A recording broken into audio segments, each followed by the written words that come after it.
rapaz vai a um rabino. Pergunta para o rabino: Rabino, eu me visto como o senhor, eu falo como o senhor, eu estudo Torá como o senhor. Então, qual a diferença entre nós dois? Por que as pessoas procuram tanto o senhor e não a mim, por exemplo? Então o rabino, muito serenamente, se diz para eles: meu filho, a diferença entre nós dois é muito simples. Quando você come uma maçã, você faz uma brachá, uma bênção para comer essa maçã. Eu, ao contrário, eu como a maçã para poder fazer a brachá. Então assim a gente começa a aula de hoje, né? A aula tão esperada, a conclusão aí da nossa série, os 5 níveis de prazer. Para vocês que acompanharam, que têm acompanhado aí, que têm mandado inclusive sugestões, agradecimentos, elogios, críticas, etc. Então, queria dar um muito obrigado por terem acompanhado a gente. E se Deus quiser, a gente por algum tempo aí vai continuar tendo aulas nesse mesmo nível. Bom, como que a gente faz agora para entender o primeiro nível, a primeira classe, né? O nível final, aquele que faz você aproveitar todas as regalias, as mordomias, para você sempre ter em mente, na sua cabeça, que você está aproveitando ao máximo na sua vida. Bom, imagina que você vai, para isso a gente vai fazer um passeio, tá? Imagina que você vai para um outro país e você não conhece muito sobre ele. E você entra numa livraria e quer saber, dentro dessa livraria, quais são os grandes autores do país. Como que você faz isso? É muito simples. É uma simples questão de marketing, né? Quando você vai buscar um autor que é desconhecido, está publicando o primeiro livro, como que tem na capa? Então você tem o nome do título bem grande, tem que ser um título chamativo, etc e tal. E embaixo um nome pequeno assim do autor.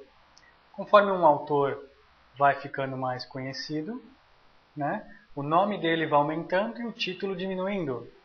Então assim você sabe, né, que o autor é um autor que vende, um autor bom. Então a mesma coisa então acontece com o mundo, né? Aqui então o primeiro nível basicamente é você reconhecer o Criador nesse mundo.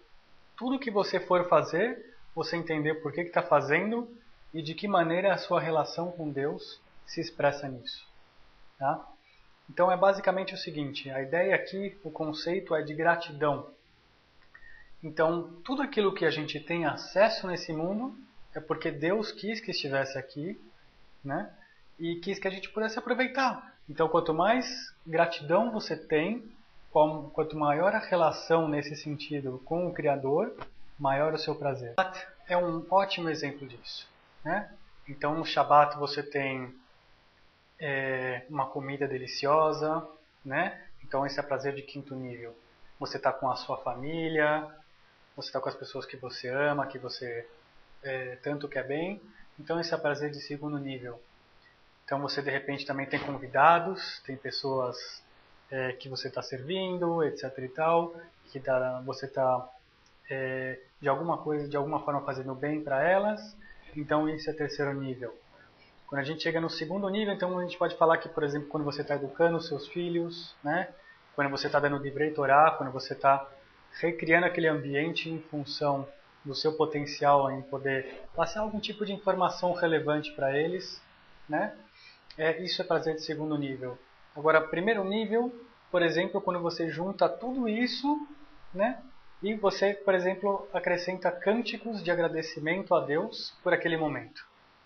Quando você está cantando, uma pessoa que, inclusive, se você for parar para ver as letras de Shabbat que a gente canta durante as refeições de Shabbat, você vai ver que se trata sempre girando em torno disso, de agradecer a Deus por tudo. Agradecer a Deus pelos 7 dias da criação, agradecer a Deus pela família, agradecer a Deus pela comida, por aquele momento especial, pela nossa vida, etc, etc.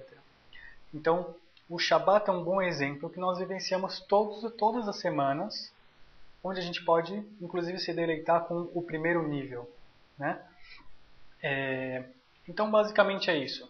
Então, quanto mais vocês investigarem, quanto mais vocês praticarem isso, mais vocês vão perceber que a ligação que a gente tem com Deus, tá, pode trazer a gente para um nível de prazer que a gente é inconcebível para a gente. Porque se até é o limitado a esse mundo físico, quando a gente pode se conectar com o que é ilimitado, com aquilo que é infinito, né? O prazer não é muito maior? Já que a gente vai falando, né, nessas aulas todas sobre a falsificação de um prazer, sobre as armadilhas que você pode cair quando tentando atingir esse nível. Nesse caso, do que a gente está falando? Qual que pode ser a armadilha? Então a gente obviamente está falando o quê? De arrogância, né? Uma pessoa que ao invés de ser grata por tudo que tem, ao contrário, é ingrata. É aquela pessoa que diz, não, eu sou responsável por tudo, eu que fiz tudo, todos os méritos são meus, por favor, todos agradeçam para mim, tá? Muito obrigado. Então, obviamente que a pessoa que tem essa sensação, essa arrogância, esse orgulho todo, então ele nunca vai conseguir chegar num nível que seja equivalente dentro da nossa escala que a gente que a gente tem falado, né? Então eu queria fechar essa série com primeiro uma recapitulação aqui falando bem rapidinho, né? Que a gente viu aqui uma coisa importante. Então quanto mais você conhecer, mais você vai poder aproveitar, né? Quanto mais você descobrir os prazeres por conta própria, da mesma forma que que um especialista em vinhos ele tem que ter uma boa base para começar a julgar os vinhos, a mesma coisa em relação à comida, a mesma coisa em relação a qualquer outra coisa aí fora que você possa avaliar, né? A mesma coisa em relação aos prazeres. Os prazeres também, quanto mais você puder avaliar, quanto mais você puder investigar e entender, então aí você vai poder apreciar, né? Outra coisa importante, evite falsificações, como a gente tem falado. Sempre evitar as falsas armadilhas aí, as armadilhas que podem levar você a falsos prazeres, tá?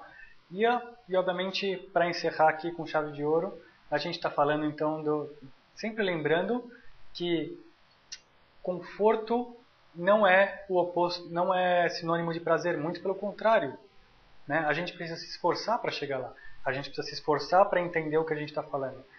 Aqueles que não conhecem, por exemplo, uma refeição de Shabbat, que vão na casa de um rabino, por exemplo, ou de alguém que costuma celebrar o Shabbat toda semana, sempre da maneira correta, etc. e tal, e pode vivenciar isso, e pode entender o que significa isso, tá? Bom, se vocês têm alguma pergunta, se vocês têm alguma sugestão, por favor, fique à vontade para me enviar. E as próximas aulas a gente vai começar a fazer aulas de perguntas e respostas. Então, é importante a opinião de vocês. Eu agradeço muito e tenham todos aí um Shabbat Shalom.